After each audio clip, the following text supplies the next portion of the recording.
Okay, today I'll be talking about price increases in luxury brands. So just an overview is that luxury brands like Chanel, Louis Vuitton, Prada slowly increased their prices from late 2019 through to mid-2020. These increases ranged from 5 to 15%. They were geographically focused and they were also product specific. So the product specific relates to the fact that increases were on individual items, not product lines or ranges. You can see this with the chart here, that this is from Louis Vuitton. This is their pochette range, and you can see that the multi-pochette accessoire has an increase of 5%, but a similar item in the same range, the pochette accessoire monogram canvas, had a price increase of 10%, which is basically double the percent of the other item. There was also a focus on handbags and leather goods rather than ready-to-wear or shoes, with Chanel actually having a sale on a lot of their ready-to-wear clothes, which is very rare for a luxury brand. It initially started in September of 2019 when the first Louis Vuitton increase was reported. They had a second increase in February of 2020 and a third one in March of 2020. But in general, these weren't paid too much attention to just because they're kind of just brushed off as something brands typically would do anyway. The big hit was in May of 2020 when Chanel had their first price increase from 5 to 17%. Louis Vuitton had their fourth increase, so overall since late 2019 they had increased prices 16%. Dior had their first increase, and Tiffany & Co., or Tiffany's, also had their first price increase. In June of 2020, Gucci had their first increase. In July, Prada, Salvatore Ferragamo had their first increases. And in October of 2020, Chanel had their second price increase. These price increases were geographically focused, so not every country got the same price increases. In Italy, France, and the UK, as well as in the US, there were only minor price increases, and it wasn't as many items that were increased. However, in the Asia-Pacific region, especially in China, there was a large amount of increases, so a lot of items had high percentage of increases, and the percentages were the highest of the range, so they were bringing up the prices by a really high percent. The reason for this is partially because there was a quick economic recovery from the pandemic. So even though the rest of the world was very much struggling, demand was actually up in China for luxury goods 40 to 65% during the second quarter. An example of this is Bulgari. They had single-digit growth in the US, but they had double-digit growth in the Asia-Pacific region and China. The quick economic recovery also meant that a lot of brands could open physical stores, and having physical locations where consumers and customers can come and see the items in person as well as talk to sales associates is a really big part of purchasing luxury items. So that was really important for brands to be able to open up their stores again. In general, these regions are a growing market. It's expected that local luxury spending in China will be at 28% by 2025, and currently the Asia-Pacific region has 30% of the Louis Vuitton's group retail footprint, so they have a lot of stores there. The consumer response was pretty much mixed. There was both negative and neutral responses. People either didn't care or they were very much against it. It actually led to a mass buying of products before the price increases were set to be put in place, with lines in Seoul, Tokyo, and Beijing.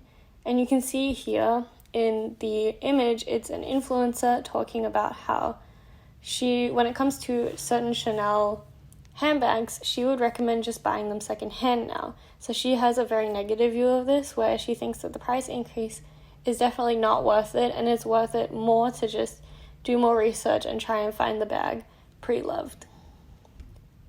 So the reasons why were firstly for exchange rate fluctuations, secondly was a decreasing the price gap between countries, and third, just the general impacts that 2020 and especially the pandemic have had. So Chanel actually put it down to the exchange rate, saying that it was the consequence of recent significant exchange rate fluctuations between the euro and certain local currencies. Prada, on the other hand, simply put it down to logistical and manufacturing complexities. And with the geographic price differences, this is something that's commonly practiced by all luxury brands. It's a form of price discrimination. We know that. And brands use this as a reason to selectively implement price increases. But the places that they were putting the highest price increases on were typically already more expensive. So you can see this when you compare a Venice keychain from Louis Vuitton from China and from Australia.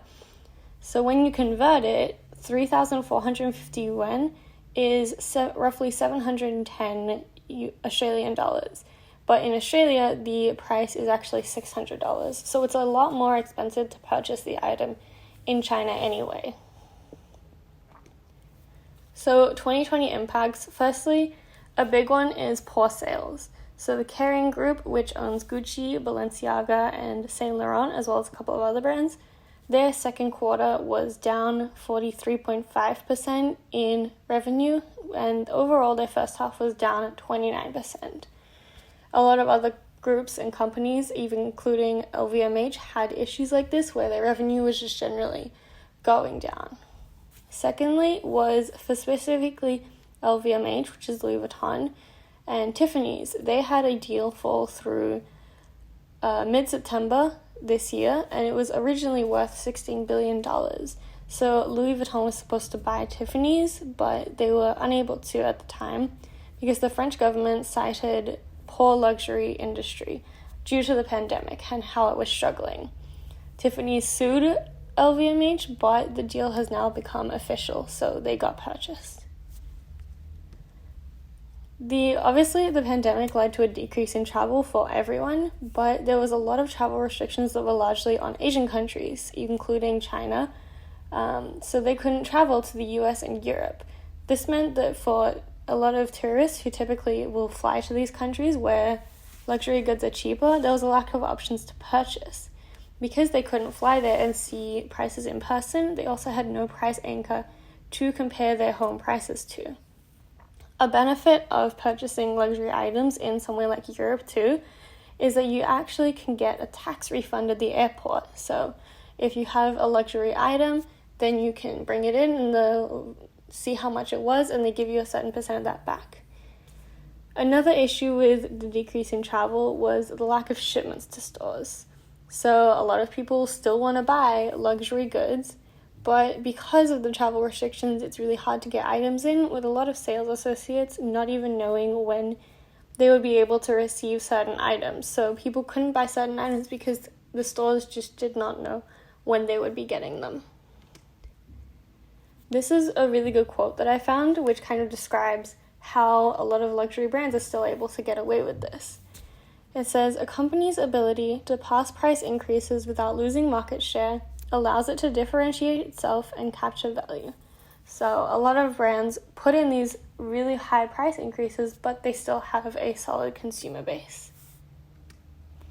An example of this is with Louis Vuitton and their Neverfull Monogram canvas, which is one of their most popular pieces, which had a 4.9% increase. So not the highest increase, but we did the math and they would be able to lose 6.54% of their consumer base before they're turning a loss.